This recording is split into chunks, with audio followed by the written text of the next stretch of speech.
વડાપ્રધાન નરેન્દ્ર મોદી સોમનાથ અમૃત પર્વમાં સહભાગી થયા અને જનસભાને કર્યું સંબોધન। વડાપ્રધાન જામનગરથી સોમનાથ આવ્યા બાદ રોડ શોમાં જનતાનું અભિવાદન ઝીલ્યું હતું।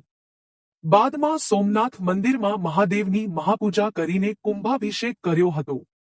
આ તકે જનમેદનીને સંબોધતા જણાવ્યું હતું કે ભારતની સાંસ્કૃતિક વિરાસત એવા સોમનાથ મંદિરનું આઝાદી બાદ પુનઃનિર્માણ એ સ્વતંત્ર ભારતની ચેતનાનો ઉદ્ઘોષ હતો। સોમનાથ આપણને યાદ અપાવે છે કે કોઈપણ રાષ્ટ્ર લાંબા સમય સુધી મજબૂત ત્યારે જ રહી શકે જ્યારે તે તેના મૂળ સાથે જોડાયેલું રહે। સોમનાથ અમૃત મહોત્સવ એ આવનારા 1000 વર્ષ માટે ભારતની પ્રેરણા છે। तीर्थ स्थलों विकास भारतनी आर्थिक प्रगति साथे जोड़ायेलो छे। सोमनाथ सहितनी सांस्कृतिक विरासतोनी जाळवणी अने हजारों वर्षनी आ परंपराने आगळ धपाववानी जवाबदारी नवी पेढ़ीने।